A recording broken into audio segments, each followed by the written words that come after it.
আমরা যদি দেখতে পেতাম বাঘের বাচ্চা, ওই যে গান শুনে তো বুঝেই গেছেন যে কিসের ব্লগ আসতে চলেছেন। আর যারা চ্যানেলে নিয়মিত ব্লগ দেখছেন তারা জানেন এখন সুন্দরবনের সিরিজ চলছে। তো এটাই আমার সুন্দরবনের লাস্ট সিরিজ। এখানে আমি মূলত তুলে ধরার চেষ্টা করলাম আমাদের চোখে দেখা সুন্দরবন, কিছু অজানা কথা। তো সবটাই যতটা ব্লগে কবে তুলে ধরবো। তো সবার আগে ভোররাত থাকতে থাকতে চলে গেলাম ব্যাগপত্র গুছিয়ে ট্রেন ধরতে, আর উঠে পড়েছি দত্তপুকুর লোকালে। কারণ আমাদের গন্তব্য হচ্ছে শিয়ালদহ স্টেশন, যেটা দত্তপুকুর থেকে 1 ঘন্টা লাগে। যেমন মজা করেছি, সাথে কিন্তু অঘটনও ঘটেছে। কী অঘটন দেখতে গেলে ব্লগটা স্কিপ না করে পুরোটাই দেখতে হবে। সবটা তুলে ধরবো আপনাদের সাথে।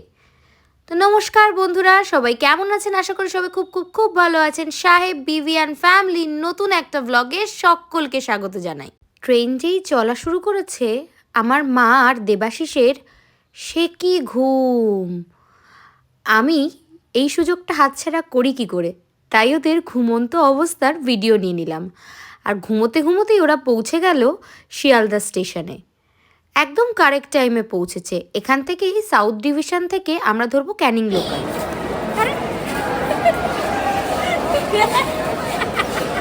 এই স্টেশনে এসেই এই দুই মহারথীর সাথে দেখা হয়েছে।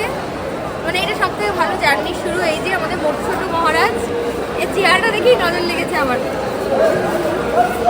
আর এই যে একটা গায়ে পড়া লোক, দুজন মিলে আটকে দিয়েছে পথ। এই যে এটা হলো রানা কাকু। রানা কাকুই আমাদের পুরো ট্যুরটা অপারেট করছে। আর তার থেকে বড় কথা, যারা সিকিমের ব্লগ দেখেছেন তারা জানেন রানা কাকুকে। আর রানা কাকুর সাথে এখন পরিচয় করাচ্ছি না। এদিকে মা, আমার ভাইপো, ছোট ভাইপো, বড় মামা, ছোট পিসি, এদিকে হচ্ছে আমার বর, এদিকে হচ্ছে মাসি মেশো, মানে আমার বৌদির বাবা মা। আর বৌদিকে দেখতে পাচ্ছি না, বৌদি আছে। তো এই হলো আমাদের সুন্দরবনের পুরো হোল টিম মেম্বার্স। আমরা এখন ট্রেনে উঠে পড়েছি, সবাই একই জায়গাতেই আছি। আর শিয়ালদা থেকে ক্যানিংয়ের ডিস্টেন্স দেখালো অলমোস্ট 1 ঘন্টা 14 মিনিট মতো। তো ট্রেনে ছাড়ার টাইম 7:42। তো এবার ওখানে নেমে কিভাবে কি যাচ্ছি সবটাই দেখাবো। তো এগোনো যায়। আমরা নেমে পড়েছি সবাই ক্যানিং স্টেশনে। অন টাইমই ছিল 8:56। তো আমাদের অটো আগে থাকতে ঠিক করা, যেহেতু রানা কাকু ট্যুর অপারেট করছে, রানা কাকু সব কন্ট্যাক্ট করা। তো এখান থেকে হেঁটে কিছু দূর হয়তো যেতে হবে, কি অটোতে উঠবো সবটাই দেখাবো, চলুন। তো যেমনটা দেখলেন, আমরা কিন্তু ট্রেন থেকে নেমে বেশ খানিকটা, মানে যেদিকে শিয়ালদার দিকে ওখানটা বেশ খানিকটা হেঁটে এলাম। আর তার আগেই দেখালাম যে আপনারা যে যা ট্রাভেলস বুক করবেন সব ট্রাভেল এজেন্টরা কিন্তু ওরকমভাবে প্ল্যাকার্ড ধরে দাঁড়িয়ে আছে। ফলে আশা করি কোনো অসুবিধা হবে না, যে যার প্ল্যাকার্ড দেখেই সবাই চলে যাচ্ছে। আর সম্ভবত ওখান থেকেই হয়তো আদার্স টোটো অটো পাওয়া যায়। তো যারা নামবেন তারা ওখান থেকে ইজি অ্যাভেলেবেল সব কিছুই পেয়ে যাবেন। আমরা পৌঁছে গেছি সোনাখালি। ক্যানিং থেকে অটো এখানে 8 ঘন্টা থেকে 40 মিনিট মতো লাগলো। এখান থেকে তারপরে আমরা আবার বোট ধরবো, যেমনটা বললাম। তো চলুন এগোই। অটো করে আমরা চলে এলাম সোনাখালি। এখান থেকে আমাদের এবার বোটের অ্যারেঞ্জ করেছেন যিনি আমাদের ট্যুর অপারেট করছে, অর্থাৎ রানা কাকু। তো এখান থেকে নেমে বেশ খানিকটা আশা করি হাঁটতে হবে। তো চলুন হেঁটে গিয়ে দেখি বোটের কি ব্যবস্থা আছে। এইখান থেকেই সমস্ত লঞ্চগুলো ছাড়ে, বড় বড়, দেখতেই পাচ্ছেন সামনে। আর প্রত্যেকের ট্রাভেলসের নাম আলাদা আলাদা আছে। তো আপনাদের যারা ট্রাভেল এজেন্ট তারাই করবে। রানা কাকু সব ট্রাভেল করেছে, আমাদের এখনো বোট আসেনি, সেই জন্য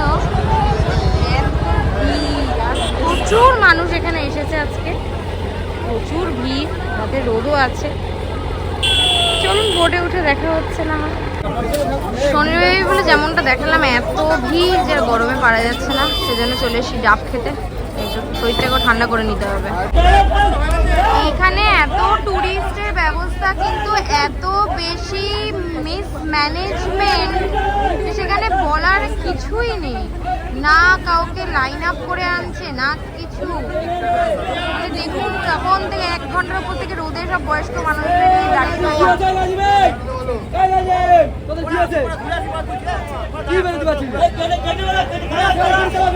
প্রচুর পরিমাণ মিসম্যানেজমেন্ট এখানে। তার মধ্যে ঘাট ছোট, রেলিং নেই, খুব রিস্ক নিয়ে আমরা সবাই এখানে দাঁড়িয়ে আছি। দেখছেন তো কিভাবে বোটে উঠতে হচ্ছে। কীরকম সুরক্ষার অবস্থা একবার চিন্তা করুন তো। সারা বছর এত পর্যটক ওখানে যান, কিন্তু তাদের সুরক্ষার জন্য কোনো ব্যবস্থাই নেই। অ্যাকচুয়ালি কিছুক্ষণ আগে ভিডিওতে যে মিসম্যানেজমেন্টের কথা বলছিলাম, মানে অন্যান্য ট্যুরিস্টদের যে, মানে আমাদের যারা বোটে ছিল সব আমরা লাইন আপ করে দাঁড়িয়ে আছি, বাট অন্য যারা ট্যুরিস্ট 2-3 জন আছেন তাদের কোনো লাইনই নেই, কিছুই নেই। মানে ঘাটে দাঁড় করে যাচ্ছে ঘন্টার পর ঘন্টা, কখন আসলে লোক খুঁজে পাচ্ছে না। এটা নিয়ে সবাই কমপ্লেন করছে, বাট ওনাদের একটাই উত্তর যে ট্রাভেলসের সাথে এসেছেন তাকে বলুন। ফলে আমাদের বোট ওখানে যাওয়ার সাথে সাথে, যেহেতু আমরা সবাই লাইন আপে ছিলাম, ওনারা সবাইকে একটা বোটে তুলেছে, বাট এখানে খুব ক্রাউড হয়ে গেছে, সেজন্য অল্টারনেটিভ আর একটা বোট এসছে। তো আমরা টিম ওয়াইজ এটা সেপারেট হয়ে যাবো, করে পুরো ট্যুরটা কমপ্লিট করবো। আপাতত দাঁড়িয়েছে এখানেই, ব্রেকফাস্ট দেবে সবাইকে, তো একটু ব্রেকফাস্ট সবাই করবে, তো কি দিচ্ছে নিশ্চয়ই দেখাবো আপনাদেরকে। যাত্রা শুরু হয়ে গেল। আজ একটা কবিতা খুব মনে পড়ছে, কবি শিবপদ রায়ের লেখা। সুন্দরবন প্রাকৃতিক ঐশ্বর্যভূমি, সীমাহীন সৌন্দর্যের চারণভূমি, বনে আছে রয়্যাল বেঙ্গল টাইগার, পৃথিবীর বিখ্যাত তুলনা নাই আর। দেখি মায়ামুগ্ধকর হরিণের দল, যারা ঝাঁকে ঝাঁকে ঘোরে অবিকল, দৃশ্যত বানর বুনো শুকর শেয়াল, কিচির মিচির পাখিদের কোলাহল, সুন্দরী গেওয়া গড়ান বৃক্ষের সারি, রূপ লাবণ্যে খচিত সুদূর প্রসারী, মন ভুলে যায় সবুজ শ্যামল দৃশ্যে, আবার আসিব ফিরে প্রাণের আবেশে, প্রাণের আবেশে। এই যে রানা কাকু, আমি ঘুমোচ্ছিলাম বলে আমাকে অপমান করেছে পাশের বোট থেকে, করে বলেছে কেন ঘুমাচ্ছি, এটা আমার অপরাধ। তো ওখানে গেছে কেন? ওখানে বেশি খেতে পারছে রানা কাকু? ওই যে মেশো, ওখানে বেশি খাচ্ছ? ওখানে কি বেশি খাচ্ছ? তাহলে ওখানে গেছো কেন?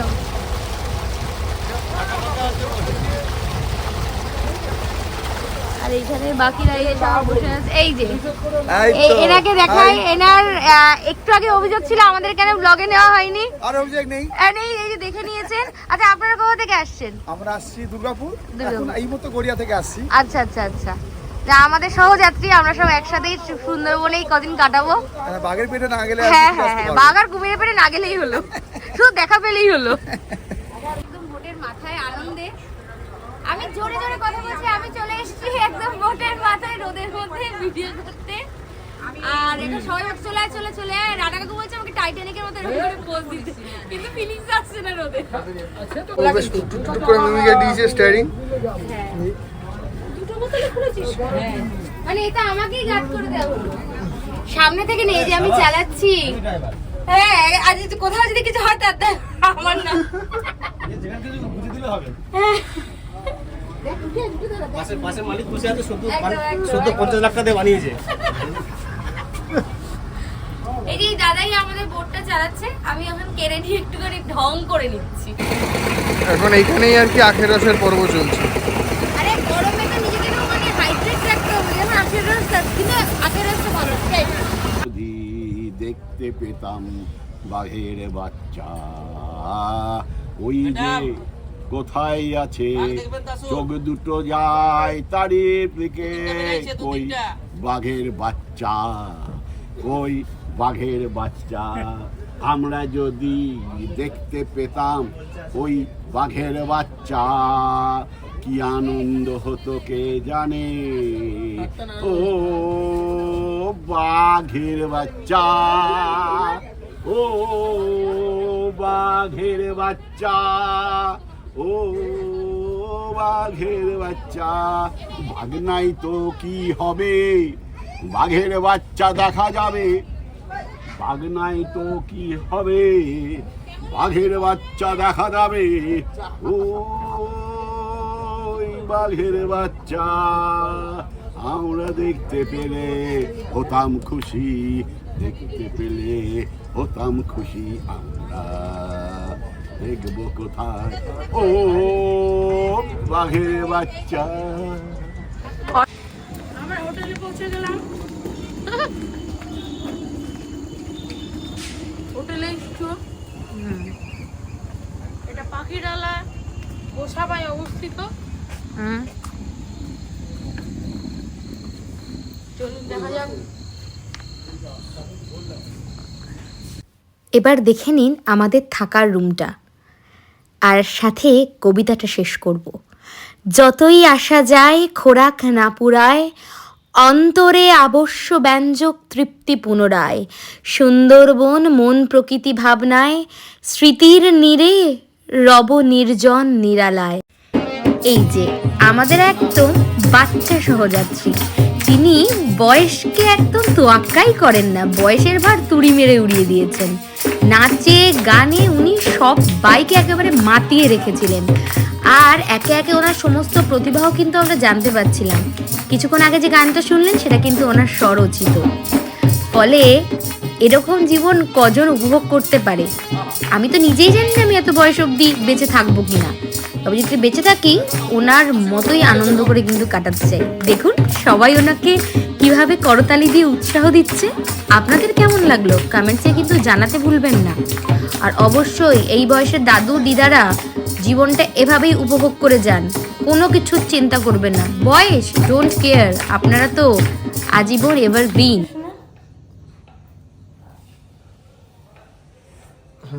চা পর্ব চলছে আর কি। সকালবেলায় চায়ে চুল পড়েছে, সেই কষ্টে এখন লিকার চা খাচ্ছে। আসলে রেডি চলছে এখন।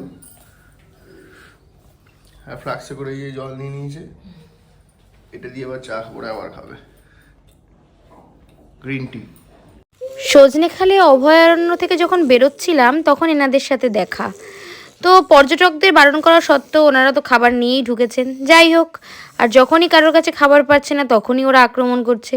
আমি দাঁড়িয়েছিলাম ফেরিঘাটে লঞ্চটায় উঠবো বলে, অমনি পেছন থেকে এসে দিলেন একটা কামড়, ব্যাস আর কি হয়ে গেল, সাথে সাথে ব্লিডিং। আর ঘুরতে গিয়ে খেলাম বাদরের কামড়। যখন ফিরছি পাখিরালয় তখন অনেকটাই রাত হয়ে গেছিল।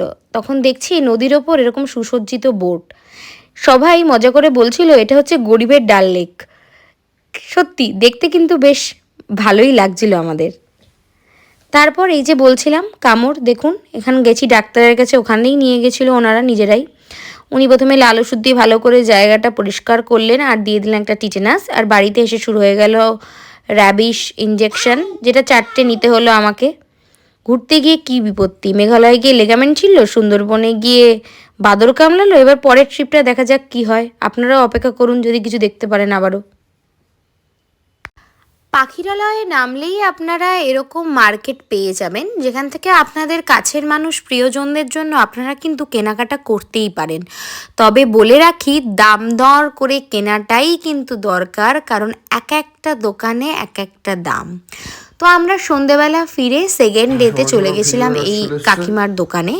এখানে প্রাইসটা অন্যান্য দোকানের তুলনায় অনেকটাই রিজনেবল ছিল, আর এখান থেকেই আমাদের সমস্ত প্রিয় মানুষদের জন্য অনেক অনেক গিফটস কিনেছিলাম।